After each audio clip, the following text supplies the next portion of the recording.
Hello everybody, and welcome back to another video. In this video, I'll be analyzing the state of Georgia, providing some analysis on where I believe the state of Georgia is right now, and why there's a very good chance it votes for Trump in November. Now, this was not a video that I thought I'd be making. I thought if you asked me even 6 months ago, 9 months ago, a year ago, that Georgia would have been one of Biden's better swing states. That's because of trends. That's because of the fact that in 2022, Democrats won the most important race there.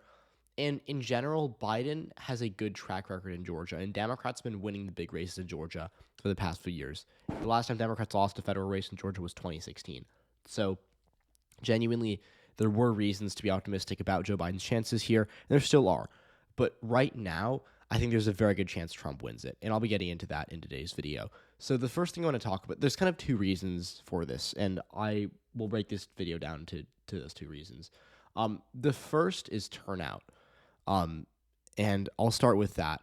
The second, which I'll be getting into later, is the suburbs, but that's to a lesser extent. The main reason Donald Trump, if he does win Georgia, will be because of turnout, as well as a bit of persuasion. That falls under the category of turnout. So one of the bigger trends we're seeing right now, and I'm not going to pull up a poll to show it right now because there's so many, but if you look at polls and if you read the news, you'll notice that a big trend that I actually have yet to talk about, but I'll talk about it now, a big trend in the elections and the surveys we're getting is that voters who were engaged are leaning towards Biden, but voters who are not engaged or who did not vote in 2020 have shifted towards Trump. And this is actually the opposite of what usually happens. Usually voters who didn't vote last time prefer Democrats.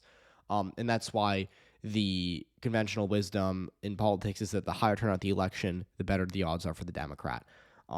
But recently that hasn't been the case, and that's because of dynamics where Democrats are doing better with educated voters who are more likely to tune into elections. 10, 15 years ago, Republicans were winning those voters. Now they're voting for Democrats. That's why Democrats did better in the 2022 midterms. I think if you held the 2022 midterms in, say, 2010 or 2014, it would have been a much better result for Republicans. But the point is, educated voters are more tuned in, and they're trending towards Democrats.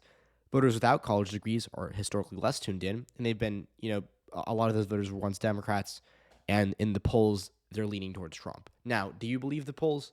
Not necessarily. I don't always believe the polls, and I think that a lot of what the polls are showing right now doesn't make any sense, but I do buy that there has been a shift towards Republicans in uneducated voters, or I shouldn't say not uneducated, but in voters without college degrees, voters who did not graduate from a 2 or 4 year institution after high school. And I don't believe that because of the polls. I believe that because we've seen that in actual election results. So the trend of voters who didn't vote or people who didn't vote last time leaning towards Trump, I can see that. And in 2024, what we're going to see is if turnout in Georgia is high, that can be both good and bad for Biden because it all comes from where the turnout, what matters is not the turnout itself, is where the turnout comes from. But the point I'm going to make here is that I think the turnout is going to be fine for Trump. I don't know if it'll be fine for Biden. Biden has a severe enthusiasm problem. He has a problem with young voters. He has a problem with voters of color. And Georgia's a young state, and every year, roughly 30% of the state electorate is black. And Democrats need to win like 9 out of every 10 black voters consistently to win Georgia. And Biden, of the black voters that turn out, I think he's going to do fine. I think he might do a little worse than 2020 when he won, I think, 88% of black voters in Georgia. I think it might be more 85 range. But the share of the electorate that is black, I think, could drop. In 2020, it was just over 29%. In 2024, it could drop to 28, 27, maybe 26 on a bad night for Democrats. And if it's at 26 or 27, there's no viable path for Biden to win Georgia. So he's on very thin ice already. He's in dangerous territory because the polls say that black voters are shifting towards Trump. They're not, obviously he's not winning black voters, but he's doing better. Trump's doing better with black voters in 2024 than 2020. And additionally, black voters aren't enthusiastic of Biden. And in the most recent state Supreme Court election we saw, which was just last Tuesday, this was kind of reflected because the Republican-aligned candidate, Andrew Pinson, won by 10% statewide. And that in and of itself is good for Republicans. It's not, to me, it's not super predictive because this was a very low turnout election. But we did see that turnout was especially bad in Atlanta, and that Andrew Pinson actually did very, very well in a lot of the counties in a lot of the counties in this area that have large black populations, like DeKalb County, which is majority black, gave Biden 87% of the vote in 2020, 83% of the vote in 2020. Pinson or John Barrow, the Democrat, only got 62%. So that was a 20-point swing in favor of Republicans. Fulton County, 8-point margin in a county that Biden won by, almost 50%, 46% in 2020. So, all of Atlanta swung massively towards Andrew Pinson, and of course you could say that's turnout. You could say it's down ballot lag, but DeKalb and Fulton are counties that have significant black populations. These are counties in downtown Atlanta, and they still swung towards the Republicans here. So there is some evidence for that. It's limited and it's very, very shaky. I would never base a prediction off of a state Supreme Court down ballot election like this. But it does exist, and that's worth something because historically these counties have not been very movable for Republicans. Even in elections where Democrats have been blown out that are, random off-year elections held in the spring or in the summer on a random Tuesday that not a lot of people vote in, even then, within these counties, Democrats do well. We've seen countless special elections where Democrats have lost, but they've lost because the suburbs reverted back because it was down ballot or because turnout was bad. But the margins in these counties that are very Democratic or majority black or very young or, maybe universities, major Democratic demographics, we've seen them stay pretty reliable for Democrats. This is the first example I can think of recently where that has not been the case. And that is concerning, very concerning for Joe Biden. So that's like the first major theme here is that on top of the polls, we just got evidence that there could potentially be a turnout drop or a move towards Republicans among black voters in the city of Atlanta. And remember, black voters in the city of Atlanta are huge for Democrats. Like I said, in 2020, we saw around 30% of the electorate was black in Georgia. In 2022, it was, I think, 28 or 29% in the runoff. And Warnock was able to win with that. This runoff election, I bet, was probably close to a quarter, if not less than that. So, again, the portion of the electorate that is black really matters for Democrats. The portion of the electorate, or the portion of black voters that vote for Biden really matters. And both those things need to go right. If one of those things goes wrong, Biden will likely lose Georgia. And so that's why, I'm a big probability guy.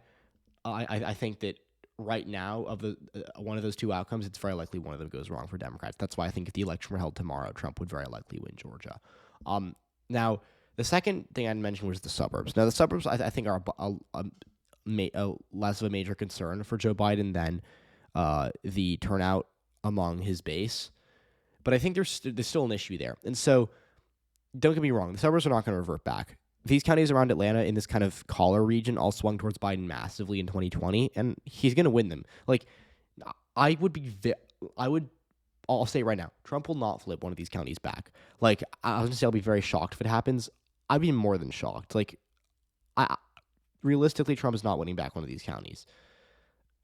But I think the problem for Biden here is persuasion.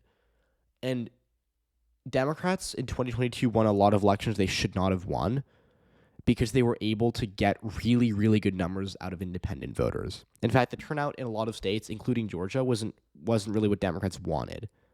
But they were able to win those elections because independent voters and moderate voters, primarily concentrated in the suburbs, voted for Democrats. That's why Katie Hobbs won. That's why Laura Kelly won. That's why really John Fetterman won, too, even though he won by a good amount. Democrats in Philadelphia didn't turn out at the rate they were expected to. Democrats in Phoenix didn't turn out at the rate that they could have. And certainly in Georgia, as I mentioned, the proportion of the electorate that was black went down from 2020, but Warnock won by a lot more than Joe Biden did. And that is because all of the Democrats I mentioned did very well with independent voters. Joe Biden in the polls is really, really in a bad spot with independent voters. And again, there's independent voters in rural areas, in urban areas, and suburban areas, but the area that is most politically moderate and flexible is the suburbs. Rural areas are very conservative, urban areas tend to be very liberal. The suburbs, as we know, most moderate part of the country. And in 2020, they were broadly favorable to Joe Biden. And they're going to have to be favorable again for him to have any chance of winning Georgia. Because if he's, let's say that of the two things I mentioned, which are turnout and just percentage of black voters voting for Biden, in terms of the city of Atlanta itself. And by the way, I'm not going to use the city of Atlanta interchangeably with black voters. I'm talking specifically about the base of black voters in the city of Atlanta and the base of black voters in the city of Atlanta. obviously very Democratic. And so when I say drop in turnout from Atlanta in this specific case, I am referring to the base of black voters in Atlanta. But obviously, Atlanta is a very diverse city. It's not a city that's exclusively black, and I'm not making that assumption. That would be a pretty vast oversimplification and bad analysis on my part. My point, just to clarify here, is that when I'm referring to drop in turnout or effects on how black voters vote in Atlanta, that's like what I'm talking about for the context here. But let's say there is a drop in turnout. Let's say that black voters do move towards Trump by a couple points. He won't win them, but let's say he does 8% better with them in this time than he did last time. In theory, there would be a path for Biden to overcome that if he does really well in the suburbs. That's why John Fetterman won by 5% in Pennsylvania, despite not really doing all that well in Philadelphia in terms of turnout. So there are like ways to cancel that out. The problem for Biden is that the polls would indicate that he's not doing that. We had a special election over here where Democrats got crushed in the suburbs. And again, that's down ballot lag. Obviously Biden will not lose Cobb County or Douglas County. But again, not great.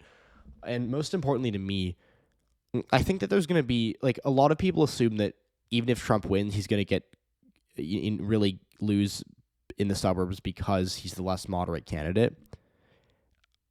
I genuinely think that Biden's problems, if the polls are even half right, extend beyond just young voters and voters of color. Like, they extend beyond just the base of Democrats that seem disaffected right now. If Biden is truly as unpopular and is as electorally toxic as the polls indicate, he would, I think, crash in the suburbs. Now, would he revert the clock back 10, 12 years to the point where Trump is winning back Cobb County or Gwinnett County? No, but the turnout and the margins would not be there. And again, my two outcomes I mentioned earlier, the only way Democrats could win Georgia if they do a little worse in turnout and the percentage they're getting from black voters in Atlanta, the only way they'd be able to overcome that would be through the suburbs. And that's not a bet that I think I'd be willing to make if I'm Joe Biden, because if you believe the polls even a quarter of what they're saying, he would lose. So the point of this video isn't to like make the case that Biden's going to lose Georgia, certainly. If you want overconfident predictions or a broad generalization of an electorate, you're not going to get that here. That's not what I'm going to do. What I am going to say is that I've laid out a couple of scenarios in Georgia, and I think even if one of them goes wrong for Biden, he loses the state. That's why right now I think he would lose. Now, is that to say that in November Biden is, absolutely, done in Georgia? No. I wouldn't be shocked if 3 months from now I'm sitting here thinking he's going to win it again, because elections change fast. In May of 2022, I had Republicans winning 53 Senate seats and a pretty easy House majority. That was not my final prediction for those midterms, and that was not the final outcome for those midterms. What I will say right now, though, is that I think Biden has to really clean up what has become a pretty big mess. I think he's losing nationally right now. I think in Georgia, if the election were tomorrow, he'd be a pretty substantial underdog. In those three scenarios, they're all very likely to one of them is very likely to go wrong for Biden right now. I think he wouldn't get the turnout he needs. I think that that black voters would swing towards Trump by a couple points if the election were held tomorrow. And I think most importantly, just in terms of the ability to make up for losses in areas 1 and 2, I think the suburbs would not come out for Biden at the rate that he would need for them to come out at. Again, that's not because of the polls, but it's because of special election results, and it's because even if you think there's a major polling error, it would still happen. So for all of those reasons, for all of that complexity and the the extent to which Biden's problems run deep in Georgia, I think that it's likely one of those three things would go wrong if the election were held soon. So Biden's in trouble right now in Georgia, and he's again really going to need to fundamentally change with this election for Biden to get back on top nationally and to get back on top in Georgia. So again, let me know what you think. As always, I'm ready to take video suggestions. My apologies for not posting. I was sick and my voice sounded terrible. I'm still recovering a little bit, but I'm open to filming more videos now. So if you have any ideas, please comment it and I'll get back to you. Thank you, and I'll see you all in the next video.